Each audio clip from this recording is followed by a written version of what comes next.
ఆశయంతో the very daring and dashing minister గా పేరు పొందినటువంటి మా అనిత గారికి సాదర స్వాగతం పలుకుతున్నాము and requesting her to please come on to the stage please.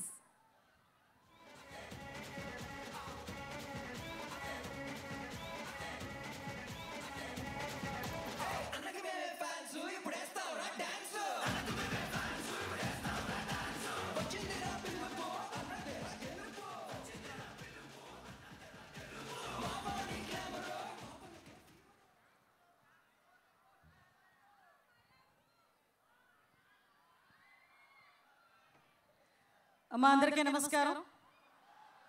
ముఖ్యంగా వైజాగ్ ప్రజలు అంటేనే దేశంలో ఉన్న అందరినీ కూడా అభిమానంగా ఆప్యాయంగా ప్రేమగా పలకరించే వైజాగ్ సముద్ర తీరాన ఆంధ్ర కింగ్ తాలూకా ఎక్కడో విన్నట్టు అనిపించింది కదా మనందరికీ కూడా. ఎలక్షన్ ముందు వరకు పిఠాపురం ఎమ్మెల్యే గారి తాలూకా, మంగళగిరి ఎమ్మెల్యే గారి తాలూకాని విని ఒక్కసారి ఆంధ్ర కింగ్ తాలూకా అనేసరికి ఎక్కడో బాగా కనెక్ట్ అయ్యాం మీతో పాటు నేను కూడా. అందుకే సాధారణంగా మూవీ ఫంక్షన్స్కి ఎప్పుడు కూడా నేను అటెండ్ కాల. ఇందాక వచ్చిన వెంటనే నేను రామ్ గారితో కూడా అదే చెప్పా. ఐ థింక్ ఇదే ఫస్ట్ మూవీ ఫంక్షన్ ఏమో నాకు. పొలిటికల్గా చాలా ప్రోగ్రామ్స్కి చాలా మీటింగ్స్కి అటెండ్ అయ్యాం, చాలా మీటింగ్స్లో మాట్లాడాం. ఏ రోజు నేను ఇంత షివర్ అవ్వలేదు. ఫస్ట్ టైం ఈ ప్లాట్ఫామ్ మీద మైక్ పట్టుకుంటే నాకు షివరింగ్ వస్తుంది. దీనికి ఇన్స్పిరేషన్ అయితే సుమా గారినే తీసుకోవాలి. ప్రత్యేకంగా సుమా గారికి థ్యాంక్ యూ సో మచ్ మా. ఈరోజు ఈ కార్యక్రమానికి ఇక్కడికి ఆహ్వానించిన ముఖ్యంగా మైత్రి మూవీస్ రవి గారికి ప్రత్యేకంగా నేను ధన్యవాదాలు తెలియజేసుకుంటున్నా. ఎందుకంటే ఈరోజు ఒక మంచి సినిమాని ఆంధ్ర కింగ్ ముఖ్యంగా తాలూకా అనే ఈ సినిమా ముఖ్యంగా ఆంధ్రప్రదేశ్లో వైజాగ్ సముద్ర తీరంలో ఈ కార్యక్రమాన్ని ఏర్పాటు చేయటం, ఈ సినిమాని ప్రమోట్ చేయటం నిజంగా నాకు కూడా చాలా ఆనందంగా ఉంది. ఒక మంచి అవకాశం కింద భావిస్తున్నా. ఎందుకంటే వచ్చే ముందే ఈ కార్యక్రమంలో ముఖ్యంగా ఉపేంద్ర గారిని ప్రత్యక్షంగా ఈరోజు నేను చూడటం, పలకరించటం, ఎందుకంటే చాలా మంచి నటనతో, వైవిధ్యమైన నటనతో చాలా మందిని అలరించి చాలా మంచి ఫ్యాన్ ఫాలోయింగ్ ఆంధ్రప్రదేశ్లో కూడా సంపాదించుకున్న ఉపేంద్ర గారికి ప్రత్యేకంగా నేను ధన్యవాదాలు. భాగ్యశ్రీకి అయితే నేనైతే బ్లెస్సింగ్స్ ఇవ్వాలి.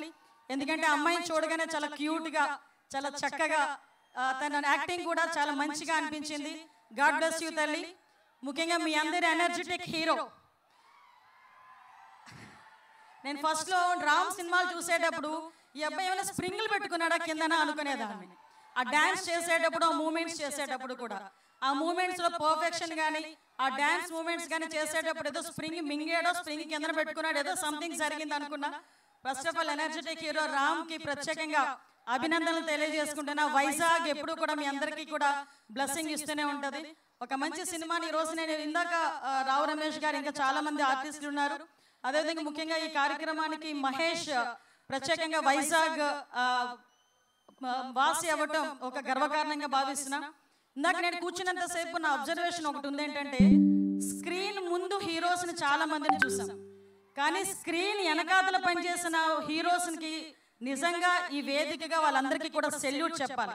ఎందుకంటే ఈ సినిమా ఇంత అందంగా, ఇంత మంచిగా 2.5 గంటల పాటు మనలందరినీ కూడా ఒకే దగ్గర కూర్చోబెట్టి మనందరి చేత చప్పట్లు ఈలలు వేయించడానికి ముందుని స్క్రీన్ ముందుండి నటించిన ఎంత హీరోస్ ఎంతమంది ఉన్నారో, బ్యాక్ ఎండ్లోని కష్టపడిన చాలా మంది, వాళ్ళందరికీ కూడా ఈ వేదిక సాక్షిగా ఒకసారి సెల్యూట్ చెప్తూ, ఈరోజు ఈ సినిమాలో కూడా చాలా మంది, నేను ఒకటే అనుకున్నా, నిజంగా సినిమా ఆర్టిస్ట్ అంటే చాలా మంది వాళ్ళకి ఏంట్లే అనుకుంటారు. కానీ ఇందాక నేను అడిగేటప్పుడు ఎన్ని ఇయర్స్ పట్టిందమ్మా, ఇయర్స్ టుగెదర్ ఒకే సినిమా మీద ఒకే ప్రాజెక్ట్ కంప్లీట్ చేయడానికి వాళ్ళు పడ్డ బాధ, రాత్రులు ఉండదు, పగలు ఉండదు. నిజంగా డైరెక్టర్ గారు పిలిచి నాకు ఈ సన్ రైజ్ ఈ టైంలో కావాలి అంటే అదే టైంలో లేచి దానికన్నా 1 గంట ముందే లేచి వీళ్ళు ప్రిపేర్ అయ్యే పరిస్థితులు కనిపిస్తూ ఉంటాయి. అట్ ద సేమ్ టైం వర్షంలో ఉంటే అక్కడ వర్షం లేకపోయినా కూడా ఎన్ని టేక్లు అయితే అన్ని టేక్లు కూడా అక్కడే కూడా తీసి వాళ్ళు కష్టపడిన సందర్భం కూడా మనం చూస్తూనే ఉంటాం. ఇంత కష్టం తగ్గ ఫలితం ఎక్కడ పెడతారంటే, ఇందాక మీరు రామ్ గారిని ఫోటో కనుక చూపించేటప్పుడు పిక్చర్లో, భాగ్యశ్రీ ఫోటో కనుక చూపించేటప్పుడు మీరు వేసిన ఈలలతో వాళ్ళ కష్టాన్ని కూడా మర్చిపోయే పరిస్థితి మనందరికీ కూడా కనిపిస్తూ ఉంటుంది. నేను ఒకటే అనుకున్న ట్రైలర్ చూసి, చాలా మందిలో అమ్మ మహేష్ నువ్వు చెప్పింది కరెక్ట్, చాలా మందిలో ఇంక్లూడింగ్ మీ, నాలో కూడా ఒక ఫ్యాన్ ఉంటాడు కంపల్సరీగా. ఎందుకంటే అది పొలిటికల్ లీడర్ అయినా ఉన్నాయండి, ఎందుకంటే కొంత ఏజ్ వరకు సినిమా వరకు మాకు ఒక ఫ్యాన్ ఉంటారు. మేము ప్రొఫెషన్లోకి వచ్చిన తర్వాత ఒక ఫ్యాన్ ఫాలోయింగ్ ఉంటుంది. సో ఇలాంటి సందర్భంలో నేను చాలా సందర్భాలు అనుకుంటా, కళామ తల్లి ముద్దు బిడ్డలు మీ అందరూ కూడా. అటువంటి కళామ తల్లి ముద్దు బిడ్డలుగా మీరు బ్లెస్ అవటమే మీ పూర్వజన్మ సుకృతం, మీ తల్లిదండ్రులు చేసుకున్న ఒక మంచి అదృష్టం కింద భావించాలి. ముఖ్యంగా నేను ఒకటే కోరుకుంటున్నా, నవంబర్ 27న రిలీజ్ కాబోయే ఈ సినిమాకి ప్రత్యేకంగా మీ అందరూ కూడా థియేటర్స్లోనే చూడాలి అని ప్రత్యేకంగా నొక్కి నొక్కి మేమందరం కూడా చెప్తున్నాం. దయచేసి వీళ్ళ కష్టానికి తగ్గ ఫలితం మనం ఇవ్వాలంటే మీరు చూపించిన ఆ క్లాప్స్, ఆ విజిల్స్ కాదు, మీరందరూ థియేటర్స్కి వెళ్ళి వాళ్ళని అభిమానించి అభిమాన హీరోల సినిమాని థియేటర్లో చూడండి. డెఫినెట్గా వాళ్ళకి మంచి జరుగుతుంది. వాళ్ళకే కాదు, వాళ్ళ వెనకాతల పడ్డ కష్టానికి, ఆ టెక్నికల్ టీంకి, నాన్ టెక్నికల్ టీంకి, చాలా మంది కష్టానికి కూడా ఒక మంచి ఫలితం దక్కుతుందని మీ అందరికీ కూడా తెలియజేసుకుంటూ, మీ అందరికీ కూడా మరొకసారి సినిమా టీం అందరికీ కూడా ఆల్ ది బెస్ట్ చెప్తూ ఈ అవకాశం ఇచ్చిన మీ అందరికీ, ముఖ్యంగా శ్రియా మీడియా శ్రీనివాస్ వెనకాతల పడ్డాడు, నా వెనకాతల శ్రీనివాస్. నిజంగా ఎక్కడైనా నేను ఈ మధ్య చూస్తున్నా సినిమా ప్రోగ్రామ్స్ ఒకటైనా అనుకున్నా, సినిమా ప్రోగ్రామ్స్, పొలిటికల్ ప్రోగ్రామ్స్, ఆ టూరిజం ప్రోగ్రామ్స్, ఏ ప్రోగ్రామ్స్లోనైనా మా శ్రీనివాసే కనిపిస్తున్నారు. శ్రీనివాస్కి కూడా ప్రత్యేకంగా అభినందనలు, ధన్యవాదాలు తెలియజేసుకుంటూ ఈ మంచి కార్యక్రమాన్ని వైజాగ్ వేదికగా చేసినందుకు మరొకసారి వైజాగ్ వాసిగా మీ అందరికీ కృతజ్ఞతలు తెలియజేసుకుంటూ సెలవు తీసుకుంటున్నా. జై Hind. Thank you so much.